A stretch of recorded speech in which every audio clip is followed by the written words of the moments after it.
Welcome to Flooring Models, kit review time. Today we've got Kitty Hawk's 1/48 scale Cougar. This is the F9 F8 and the F9 F8P versions of the actual kit.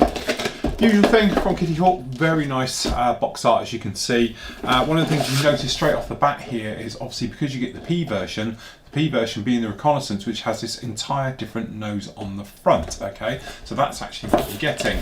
So your kit number for this one is Kitty Hawk, as in KH80127, okay? And the usual bit, and some of the other markings that we can expect from the kit itself. So, having a look in the box, as I say, first time I've looked in here. So we've got the manual, which we'll look at straight away. So, usual thing, we've got the pull out for the colour, as you can see, very nice colour pull out on the section there. And then straight over, we've got our usual thing, so we've got the parts, what's in here. Did notice a little bit of photo etch as well. So moving straight in with the actual build itself, you've got the seat going together. Nice to see that we've got the actual FS, the Federal Standard colour call-outs for them as well. Okay, going through there, looks like obviously we've got two versions of the seat, I presume this is. So we've got the sort of older version, looks like the sort of Martin Baker Mark 7 version here going through. Cockpit tub. It's funny actually how they've angled it the other way around. Normally all the pictures that show it sort of diagonally forward, this one's doing it diagonally the other way. Never mind. You've got decals for the actual instrument panel sides and everything else, which is pretty much standard these days. Some nice details going down in here, and you've got your optional things, I presume, which will be the P version versus the standard fighter version. Then it moves on obviously down into the cockpit. From the cockpit, sorry, to the wheel well, and then obviously we've got the system for the wheel well. Looks quite detailed in the pictures, and then obviously the undercarriage can go in afterwards, which should be a nice touch. Then it's going to get a little bit where we can have problems up here because of the modular design of the actual kit itself, being obviously we've got the reconnaissance version, this version, and other things, that it's going to be a little bit way. So you're going to have to open up some holes, fitting this section in and then in. Then we've got the dive brake obviously underneath here, which fits in here, and then the sides going on. Then obviously, you know, option is because you've got the fighter version, so you've got the gun system going in, so we've got some nice detail up the front here showing with the gun magazines, the actual guns themselves going in there, and then into the front end. So obviously that's quite a nice little touch down there. Unfortunately, it looks like there's no way you're going to see it because there's not an option to have any of the hatch on the top section open to get to the magazines and things like that, which is a little bit disappointing when you've gone through all that work. Okay, finished assembly on the nose section on the front, and then obviously for the fighter version on the front with the holes for the guns to show through. As I said, unfortunately you can't see anything. This is obviously for the reconnaissance version, so it's the option, okay, for obviously putting in all the camera equipment and the sensor equipment, which is going to go in the nose, and then obviously we've got the nose section going down on here. This I assume be your glass parts all going in, so you can see all the cameras going in. Possibly, I think you could make this so it's an open unit, so you could perhaps see some of this detail down inside. It'd be a nice little touch to have these side open and everything else. Then obviously the reconnaissance parts going in. Then you've got your option between the fighter and obviously the reconnaissance on the front. I don't know, I quite like the look of the actual reconnaissance version with a bigger nose. It does look nice. Okay, as I said, because it's the layout of this, you've got like upper and lower halves to the rear fuselage, okay? So you've got those parts going in, the wing fold mechanism being stowed in there, the upper part of the wings going on, which is fair enough. Okay, gear going in the bottom, obviously we probably do it later. Then you've got the tail section, and this is the trouble with this kit. We've reviewed other kits of it before. It's so modular, I'm just worried about all these joints, okay? But anyway, engine goes in, or the back part of the engine, it's not a full engine unit, into the tail, and then you've got that tail upper section meeting up with that blended wing sort of underside going on there. Outer parts going on, ailerons going in, and everything else like that. And then obviously you can have the wings obviously down or up. If you can have them up, you can have to remove this little tab off the side. Very nicely done. Okay, and then it's a simple case, as they put it, of putting the actual front end to the back end, which I imagine is going to be a right ball ache to get right.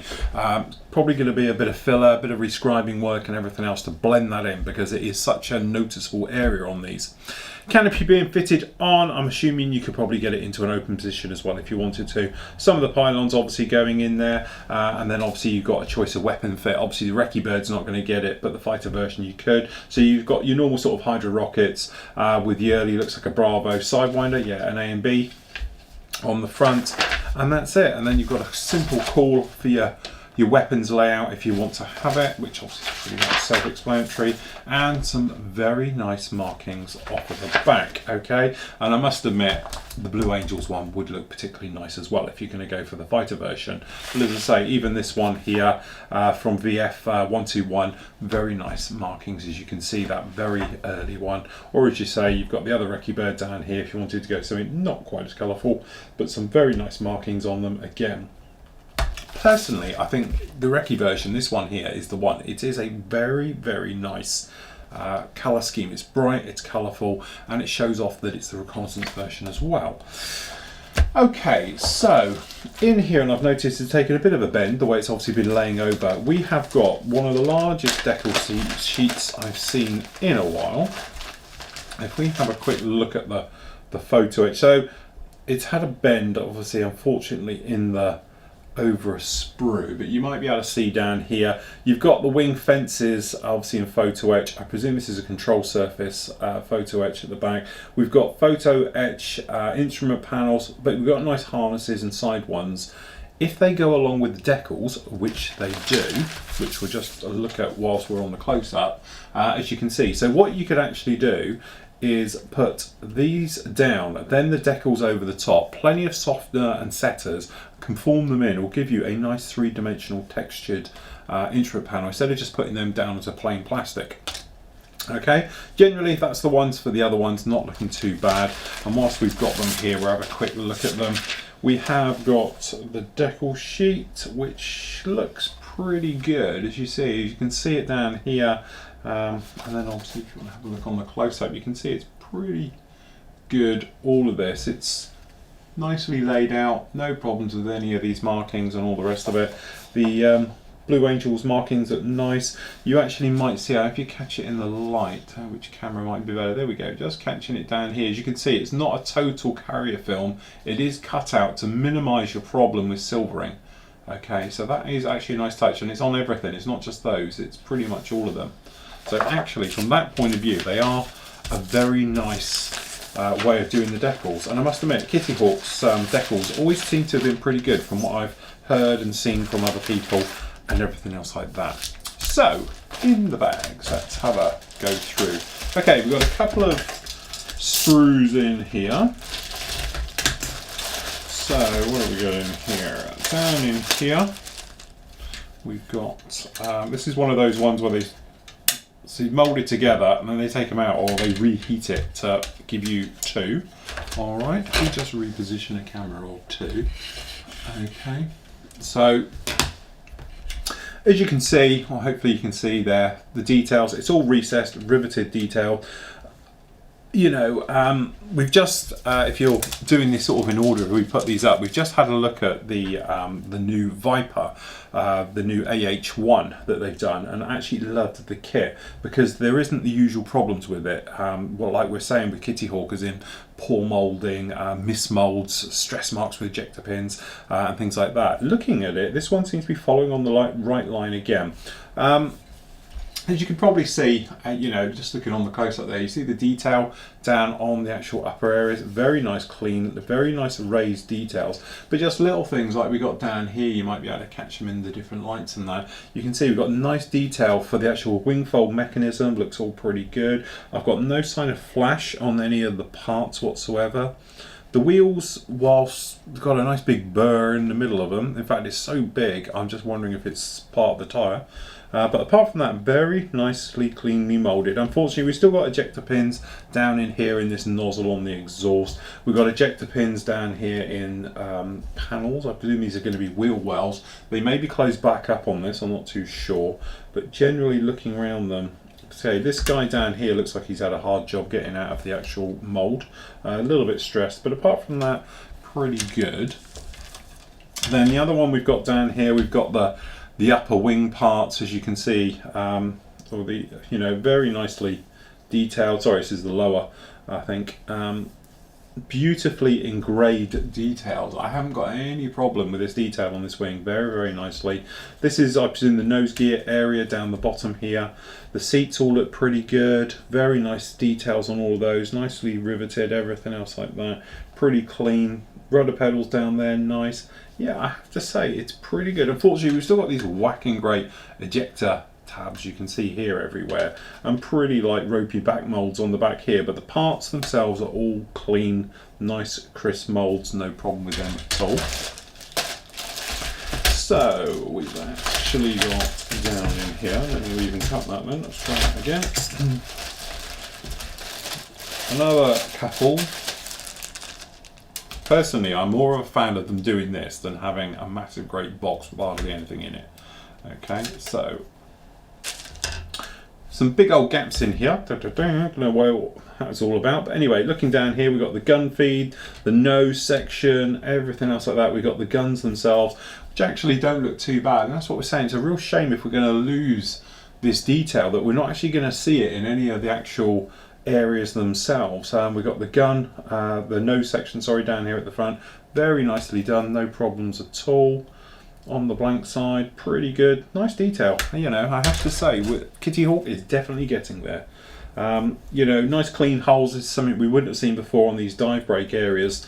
Before they would have been ropey and half molded and everything else, but very nice, very clean now. All of these parts very clean for the recce units, for the recon version, for the cameras, and all the different areas down in here in the nose.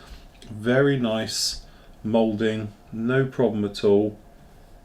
Perhaps a little bit ropey on this top section. We've got a seam here from the mould, needs to be polished out, but let's say that's being particularly picky now. And that's the thing, before you could just find a fault easily with Kitty Hawk, but their last few kits, I have to say, have been faultless. Got no problem with them at all now, so I can get off their case now, start some other manufacturer, but for the moment, we're all looking pretty good. So, okay, tops of the wings, bottoms of the wings, a little bit of a stress mark going on down here, as you can probably see. But if we manoeuvre it around the light, you can see some very nice detail, lovely riveting, everything else. This groove down here is where that photo etch part is going to go on there for the fence, for the wing fencing system. Generally down, as I said, you can see a little bit of stress marks in here, but generally, we have a look on the close-up, you can see very nice details on all of these, pretty good. No problem at all. And on the other half, some big old holes there for the pylons to go on. Good job you're going to have them, otherwise there'd be a lot of filling job on that. But generally no problem. Bit of stress again, getting out the mould here and there. But you know, even when you're looking at these tailplanes, they are very, very nice. No problem at all with them. It's all nicely moulded, clean, crisp. Got a little bit of texture down here. I don't know quite what that is, but again, we're being picky now, but you might be able to see it if you catch it in the light. It's a little bit rough there for some reason. Looks like glue on it, you know. But mind you, it's got it underneath as well. Might be something to do with the mould. Pretty good. Looks like down here, I don't know if you can catch it in the light, we've got scuff marks. Looks like they've cleaned up the ejector pins on these, which is nice. Shame didn't do the rest of the kit. Right, so one of the more busier sprues, or a couple of sprues we should say. Okay, so down in here we've got the cockpit halves, I do believe, the front halves. There's the cockpit tub, so there's nothing as such in it. It's pretty much blank, all right? There's not a lot going on down there, but as you can probably see, you know, it's nothing you're going to write home about the cockpit, but you're going to detail it up with your photo etch and your stuff like that. Again, we got some ejector pin marks going on down in here we wouldn't want to necessarily see in these wheel well doors and stuff like that. And to be honest, these speed brakes here, we're almost back to the old school, pretty ropey moulding in there, lots of flash, needing a bit of cleanup, but it's not a massive job. You're only in there for a pin vise for a couple of minutes and you'll be good to go. Generally, the fuselage moulding is okay. This, you know, it's again, I don't know if it's the mould or if it's supposed to be like that, but you might be able to see here on the big picture, but also on the close-up, I've got a huge, which I can get my fingernail in, it's seam. Now, is that supposed to be there? Because if it is, the riveting detail carries on as if there's nothing it shouldn't, but I could be completely wrong. It's just this is a raised part, all of this. Now, I'm not sure if it's the mould slipped or something else like that, but that I don't know if it's supposed to be in there. If it is, I thought you'd get riveting along it as well, but the way it's not, it's actually on this part as well, so we're exactly the same thing going on down here, but it's not as noticeable on this one, so I don't think it should have it. This one is a pure line system running down here. This one on this one is more of a half faded version, so one of them is wrong. But apart from that, again, you know, nothing you could complain about, you know, easily taken care of. Okay, the clear parts, separate bags, held together with a staple. You can get this out. Okay, clear part. Alright, he's not the clearest in the world, but it's definitely fit for purpose. It's not too bad at all. Well, the close-up cam can get down here onto it. But yeah, you know, clear parts, they're clear, perfectly usable. The front windscreen's lovely. It's just a little bit thick, a little bit wobbly, but it's clear. It's not. It's just the mould itself. And then we got another one down here, again held together with a single staple. Okay, so you know, if you get your canopies wrong, but actually what you're down in here is obviously all the photographic stuff, and they all look crystal clear. The nose one's no problem at all. So if you did screw up a canopy, you could just use the other version, because I assume the canopy sets are the same. One would think at some point they were going to release two kits, but they've elected to go the quicker route and just literally do two together, just like that. So there we go. That is the Cougar. Okay, we reviewed the Cougar in other forms before. Had a few problems with it. This kit is definitely a step in the right direction. I love the fact that you can actually do the recon version, you can do the P as well, that's in the kit as well. So if you wanted to, like, you know, I don't know which version you're going to go for, it's quite a handy kit to get because you get both in the box, which is a nice little touch to see. But generally, lovely decals, lovely markings. Just worries me with all those joints on this kit.